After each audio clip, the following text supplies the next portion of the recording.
There's an old saying, just when the caterpillar thought the world was over, it became a butterfly. It sounds poetic, gentle, almost too simple, but let's imagine it, not as a proverb, but as a life. In a small town in Ohio, under the fluorescent hum of a factory ceiling, Marcus worked night shifts stacking boxes.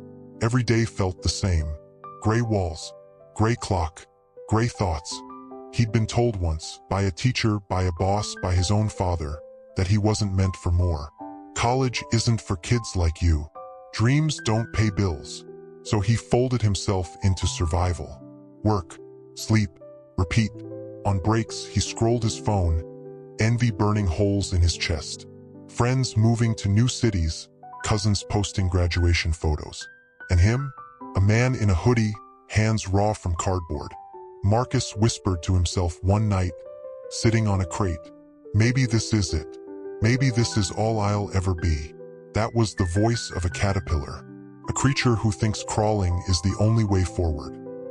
But something odd happens in nature. When a caterpillar is ready to transform, it doesn't leap into flight. It doesn't suddenly grow wings. It breaks down. Inside the cocoon, the caterpillar literally dissolves. Cells melt. Its old body dies.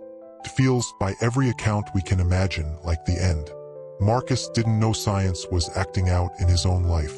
One winter, the factory cut hours. His rent fell behind.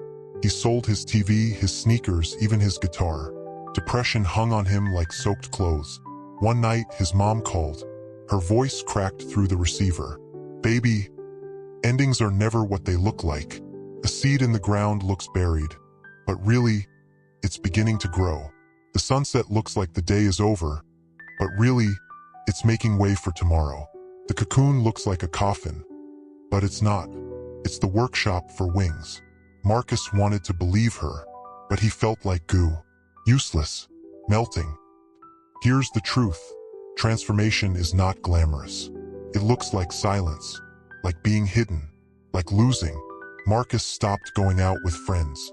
He walked home after shifts, past neon bars, past people laughing, past the life he thought he'd lost. But in his small apartment, he began reading. First, just 10 minutes, then longer.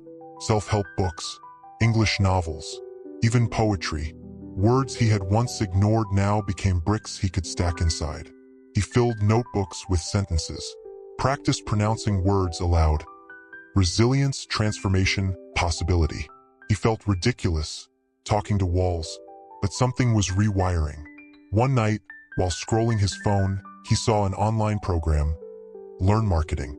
Free trial. Build skills in 30 days. He clicked, and for the first time in years, he didn't just scroll, he studied. The cocoon is not the end. It's the classroom no one claps for. But don't mistake the cocoon for comfort. Growth hurts. Marcus applied for internships and was rejected 23 times. His accent got laughed at during mock interviews. His old co-workers teased. You think you're better than us now? Every sting whispered, quit. But the caterpillar has no map, only instinct. Push against the cocoon. Push even when it feels pointless. And Marcus pushed. He set alarms. He studied at 2 a.m. after shifts. He joined a free online community of learners, practicing English in forums, asking strangers to correct his sentences. For months, nothing changed on the outside. He was still in the same gray factory, same hoodie, same apartment. But inside, the goo was rearranging. Spring came. Marcus got an email. Congratulations. You've been accepted as a digital marketing apprentice. It wasn't glamorous. Part-time, remote, small pay, but it was different. The first crack in the cocoon. He almost didn't accept because fear disguised itself as logic. What if I fail? What if I embarrass myself? But he remembered his mother's voice. Endings are never what they look like. So he said yes. The work was awkward.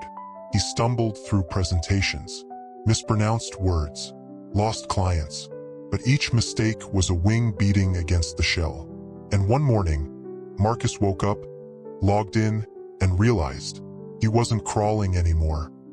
Maybe you've been there too, at the edge of giving up. If you had to choose one word to carry you forward, what would it be? Share that one word quietly in the comments.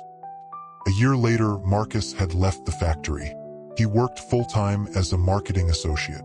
He'd built campaigns that reached thousands. He was saving money, helping his mom with bills, tutoring his younger cousin in English. His life hadn't turned golden overnight, but he had wings. And wings don't need applause. They need air. Maybe tonight you feel like Marcus did, like the caterpillar, like everything is dissolving, like the world is ending, bills piling, dreams slipping, words tangling in your mouth. Listen closely. The cocoon is not a coffin. It's a workshop. Transformation doesn't look like triumph. It looks like goo, mess, silence. But if you push, if you keep pressing against walls no one else sees, you'll find that endings are often disguises. And one morning you'll wake up with wings. So if you feel small, remember, the world is not over. You are not over. Push when no one claps.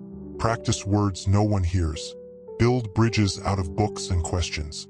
Because the day will come when the cocoon splits, the light pours in, and you will rise. Not crawling, not melting, but flying. If this story reminded you that your ending may be your beginning, hit like, subscribe for more motivational stories every day, and share this with someone who needs to hear. The world isn't over. It's just preparing your wings.